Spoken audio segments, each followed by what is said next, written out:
Hello and Happy New Year. I reckon I can still say Happy New Year. I am recording this on, it is still, I'm looking at my watch, 30th of January. I say you can say Happy New Year or January. So Happy New Year. I'm back. I've had a long break. I have decided that I go hard while I'm working, and when it's school holidays, that I'm allowed to take a break and be fully present with the kids. So today the kids are back at school, and so I am back with you. So I'm really happy to be here. So I guess I just want to, the thing today I'm going to talk about, I feel like I can't talk about anything else until I talk about this first, because I feel totally ridiculous addressing anything else if I don't say this. Hello, I'm Olivia de Sousa. I'm a multi-passionate entrepreneur. I'm a content and podcast expert. I support visionary entrepreneurs and leaders passionate about living with purpose. Join me as we explore podcasting, life, business, and authenticity. Subscribe for meaningful conversations with a business buddy who gets what it's like. Welcome to Magnetic Pod. I'm stepping in the next level me. I'm here to be everything I can be. So the first thing I want to talk about in my first podcast for the year is what's going on in the world, and, you know, specifically what's happening over in Palestine, because I feel absurd to get on here and talk about podcasting and talk about, you know, marketing or business, or nothing else seems to, just everything else seems completely vacuous to talk about when that is happening. And anyway, the point of a podcast and why I love doing podcasts and supporting people who have podcasts is because I support people who care about things and who care about what matters in the world. And I support people who have a podcast because they have a big message and want to make a difference in the world. So if I'm going to do podcasting, I'm going to talk about what matters. And So I'm just going to get this out of my head because I can't concentrate on the other things until I do. So here it is. Palestine. It's in some ways it's a bit scary to talk about, because I feel like, you know, maybe you're not allowed to talk about it unless you've gone to university and done a PhD in the history of the Middle East and all things in the world. But I feel like that is a way to scare people and shut people down if you feel like you're not allowed to speak. And I find it amazing that this is considered controversial to talk about.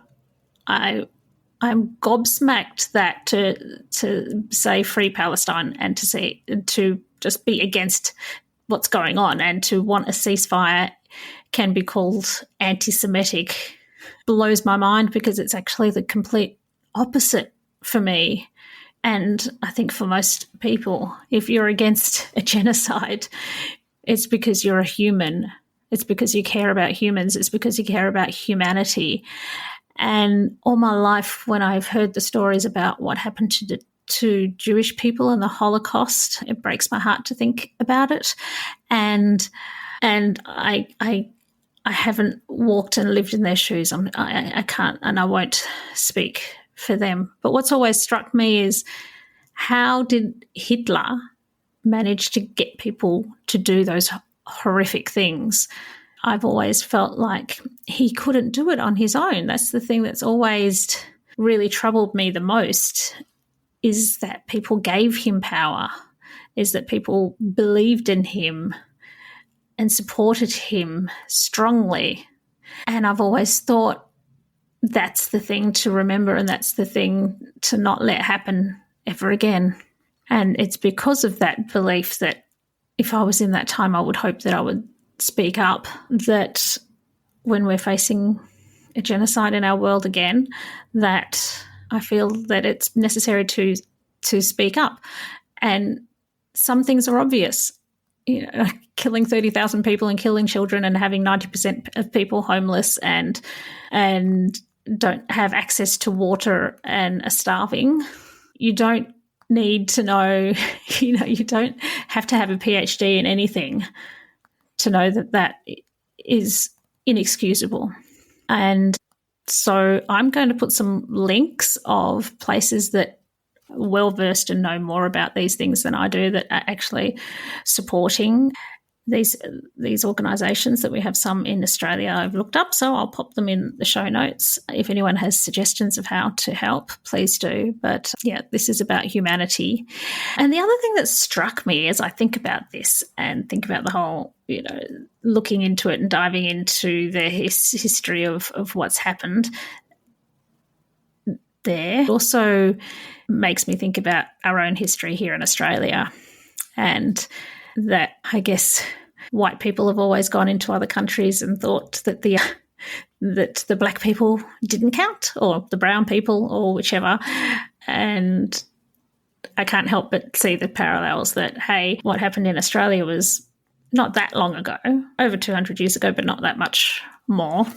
I'm not going to bother looking it up. That's beside the point. But it's not, the Aborigines were here for many tens of thousands of years, but a relatively short time ago, a few generations ago, a couple of hundred years ago, is that not that long.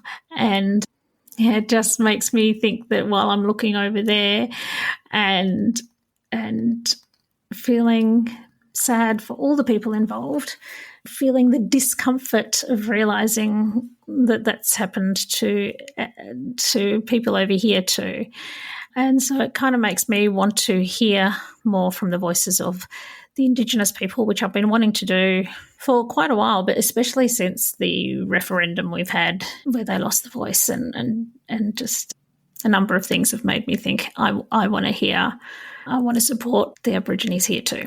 So that's a bit of a tangent from Palestine, but I can't help but see the parallel there. So I don't want to be a hypocrite and only see what's happening in another part of the world. I want to realise that it's happened here too. So that's heavy, isn't it? But that's part of life. So how do I wrap up on this one? I guess I'm just going to end this by putting a link into the show notes about organisations that are helping, and if you want to help or just speak up and share a message or send a message to your local member to know that we expect Australia to support Palestine. And this is not anti-Israel or Jews, it's anti the people in power, the people that would enable this. So it's anti anyone who's corrupt. It's anti anyone who supports genocide. And I will be back with another podcast very soon on a lighter topic, but I don't want to forget about this either. So I'll see you in the next one. Thanks for joining me. Bye. I'm stepping in the next level me. I'm here to be everything I can be. Like a snake, I'm shedding my skin to be my wild next level me. I'm stepping in the next level me. I'm here to be everything I can be. Give you whiplash when you turn around and see me go again. Next level me. It's time to be. Hello, it's Livy here. Have you ever wondered about what the key elements are that make a podcast truly stand out? Or maybe you're thinking about starting your own special podcast and feel a bit overwhelmed and don't know where to start? Well, I have something for you. Introducing the Ultimate Podcast Checklist. Da, da, da, da. It's a step-by-step guide that covers everything from the initial brainstorming to advanced growth strategies. It's the perfect companion for both new and seasoned podcasters. And the best part, it's absolutely free. Da, da, da, da. To grab your copy, simply head to the show notes of this episode and you will find a direct link there, and then away you go. Remember, every podcast started with that initial spark and the right resource, so let the Ultimate Podcasting Checklist be yours.